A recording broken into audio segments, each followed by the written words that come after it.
Welcome to the Line Podcast. Great to be back with you on this episode. It's going to be a follow-on from the episode that you've just listened to. If you haven't listened to the previous episode, go back and listen to it because it's going to be a big part of what you're going to hear today. Joined as always by my co-host Lee. Great to see you, mate. You too, mate. How's things? Really good, thank you. Good. Yeah. This fatherhood's pretty easy at the start. Yeah, really? Motherhood's not so easy. Yeah.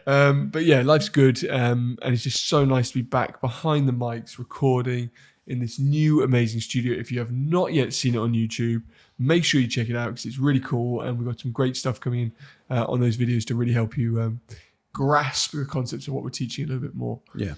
Do you like the new Whoop strap I've got, mate?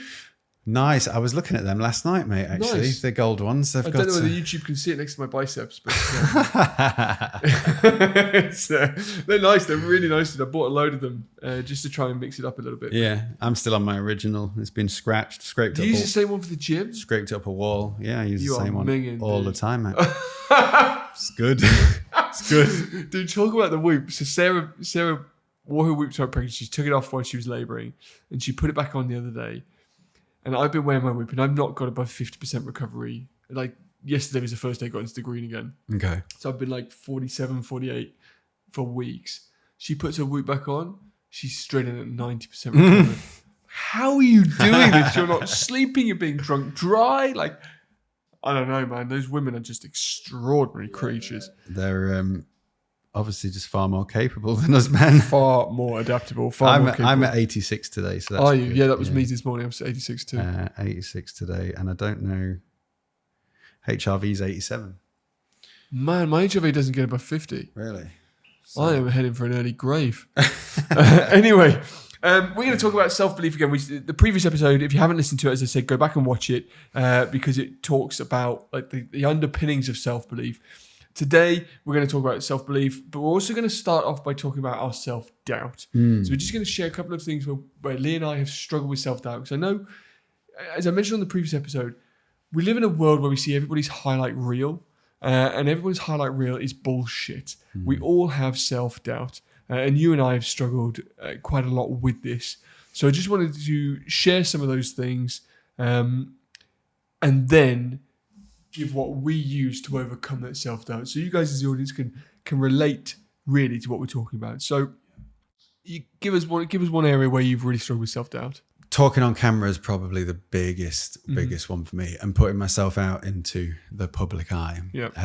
It's in fact, I've got an old hard drive there which I thought was damaged, and I pulled it out the other day, and I was looking back on some videos, and I will share them at some point. Yeah. But I'm just don't know if I'm quite ready for that yet. But they are, mate, like it makes me cringe just thinking about it now. They're so bad, so bad. The worst video you've ever seen, and I doubted myself for years and years and years. And one of the methods that I've got to talk about isn't actually this, but I just had to force myself to do it. I can't express. I've got to share them because it will just. I remember like a test. Like I remember you showing me some of your original ones and asking for some help on speaking. These are worse than that. Are they? They're the fucking worst, mate. They're I can't so wait. bad. I literally can't wait to see them. But for the audience, like Lee is not playing up to this question. Like it seriously actually puts you back probably I'd say a year in business. Yeah, more. By not putting yourself out there. So these videos where I started trying to do this are from 2014. Okay. 2014, 2015. I'm excited to see those. Holy shit, mate. I'm excited to see those. It's true. Like, and for me in terms of self-doubt, like I remember I was really told I was really dyslexic at school. And I used to hate reading in public. Like, I would choke on my words. I'd hate to be the person picked in the class to read something. It made me feel physically sick. And that came in a lot when I first started public speaking, like that real doubt to how am I ever going to articulate these words that I've got into an audience? So doubt really creeped in there before. But self-doubt still creeps in for me very often. Very often. If I put a piece of content out or I do something, I need feedback. Like I struggle when I don't get feedback. Yeah. And I think we all do. I think that selfish part of us is very true. Yeah. But if I put a video out and no one said anything, which I'll talk about in terms of like how we should protect our mornings. But if I've maybe sent an email out to my list, and I realised that very few people have opened it, or no one's emailed me back as they normally would to say, what they've got, I start to then question myself: is what I'm doing actually really of any value? Yeah. And then I start to go into my hole, and it's dangerous then because it will prevent me from doing anything again.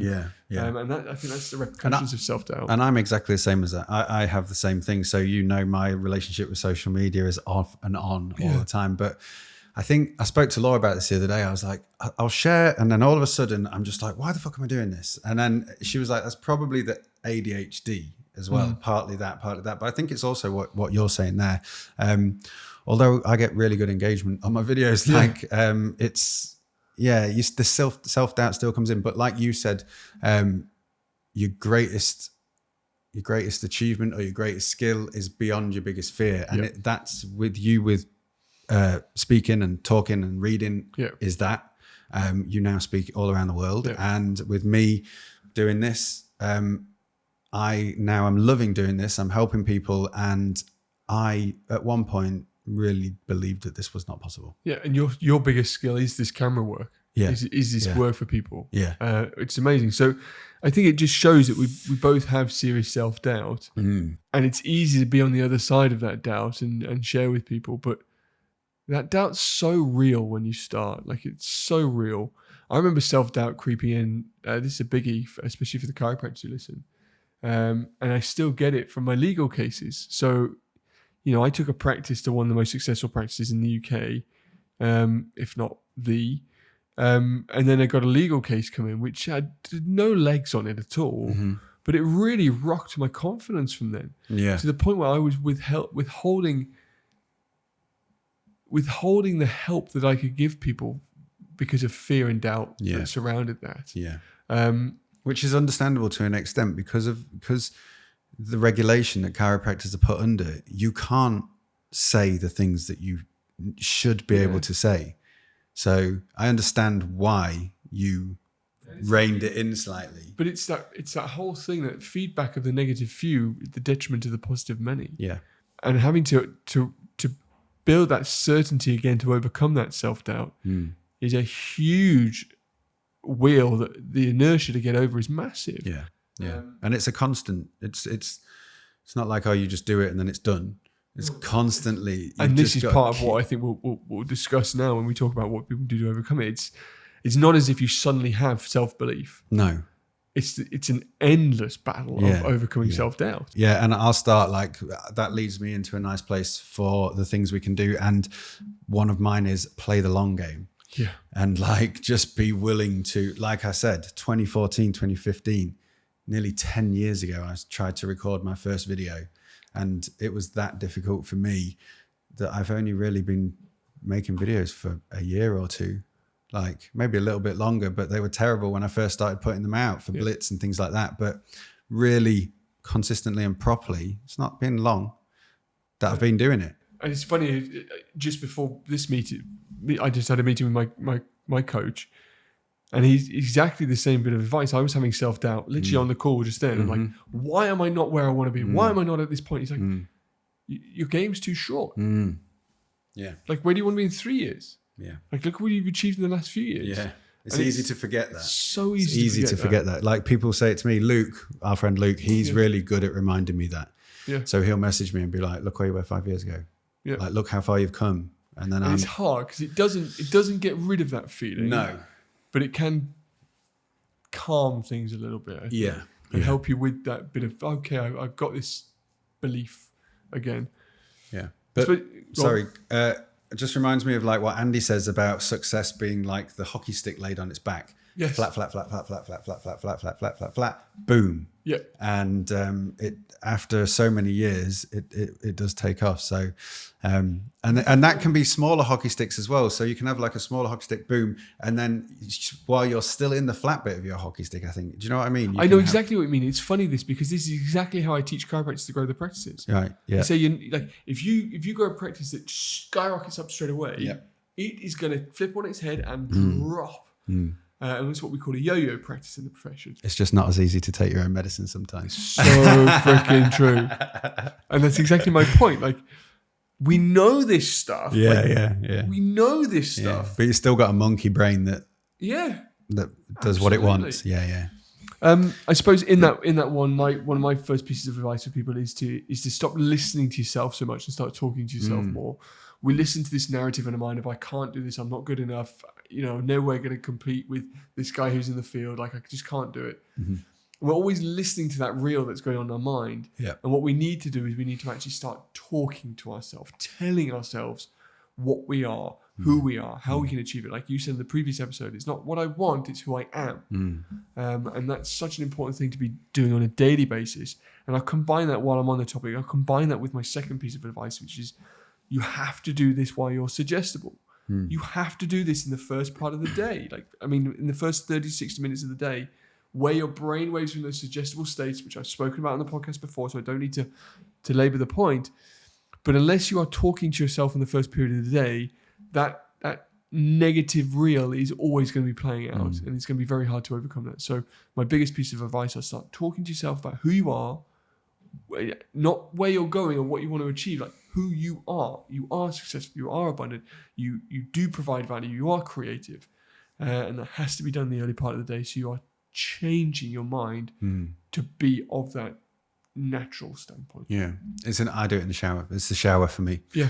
So as soon as I get in the shower in the mornings, I have a speaker that's especially for the bathroom. I put the speaker on. I set the timer going so that I don't have to get out to time my cold shower at the end of my warm shower. Yeah. And then I play the affirmations and I just repeat them. And I've shared them before. They're in a link to one of the episodes, and I can link them again in this episode. But early in the morning, program your mind. And the shower can be, on your point, the shower can be a really good reset. Yeah. So during the day, if you go and get in the warm shower, it actually puts you in theta. Yeah. So it can be a reset. Yeah. One thing that I briefly touched on last time was achieving those small goals and those steps to build confidence. So setting and achieving smaller goals, and I'll add as well, on a consistent basis. Like, that's what builds your confidence. Completing tasks that you didn't think you could do before. I'll leave it there because I've said it loads of times, but anything you don't think you can do, set a small goal in that area and achieve that goal. And then the next slab on the path will be enlightened, like in the Michael Jackson video when he's walking through. But you will build confidence by achieving the things that you didn't think you could do. And I would agree with you. And my next point probably breaks that down a step, and is again what I've said before, and this is the mantra that I live by. One thing for yourself, one thing for your relationships, one thing for your business, every single day. Yeah. If you do that every single day, at the end of the week, you've achieved 7 things that should be moving you forwards in all those areas of your life, and that builds that confidence and that belief that you can achieve. And if you're doing it into the areas that you don't believe you can do, like you've just said, then you will break through. Yeah. You just have to commit to doing that every day. Yeah, definitely agree with that. So my last point is meditation. And this, people might not think that this directly correlates to self-belief and building self-belief, but it builds self-awareness. So by sitting in silence, and I've been doing it more for longer periods of time recently than I usually do, but sitting in silence and seeing yourself, this is something that I've recently really started doing. So I'm just talking about current experiences, but seeing yourself as not this body and not this person and not this human, but the awareness that you are, and going back to awareness. And what I've found is when I'm driving down the road, it's given me a different view on the world, and it's made me more confident just by building more awareness of the simple fact that I'm, and people might think this is woo-woo, but that I am like a spiritual being and a divine being, not just a human being, but a spiritual being having a human experience. And I'm sure you've heard people say that before, but extending your awareness. So not confining yourself to this body. So like when I was driving here, I was going down the dual carriageway and it had like slopes coming in either side. And I like extended my awareness to open up to that. And it's something that I'm practicing all the time, but I recommend that people look into it because it has increased my confidence and my self-belief. And it makes you believe that you are more than just a mere mortal. So I really agree with that. I do that in slight way of thinking the connectedness with everything that's around me. And the simplest way I'll bring that back down to an actionable thing is if I'm ever in self-doubt about business growing or resources, I just pause and think of all the beings that exist in my area. And I just drive around and consciously am aware of everything going around me. Like I'll drive to work, I'll take the long way and go through an estate and go, there's a lot of people here who need the stuff that we do. Yeah. And it's having that awareness, that consciousness, that interaction, Yeah. Which is similar, but I completely agree with what you're saying. Yeah. And then my last action point is shoot now, think later. It's similar to you to do the things you think you couldn't achieve. But whenever I've been in self-doubt, and I've done this several times with my speaking career, really, if I've been in self-doubt, I've simply paused, sent a message to several organisers and said, is there an opportunity to speak? And invariably, at least one of them comes back and says yes. And immediately I'm like, I'm valued again. Yeah. So just shoot now and make it happen. Action. Make it happen later. Take the action. Yeah. Cool.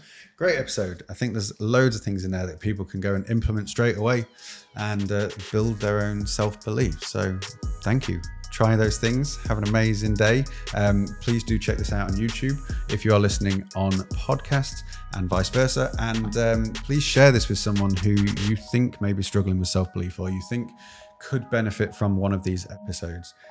If you haven't listened back to the previous episodes, go back and listen. Thank you everybody for sharing the content. Have an amazing day and we will see you in the next episode.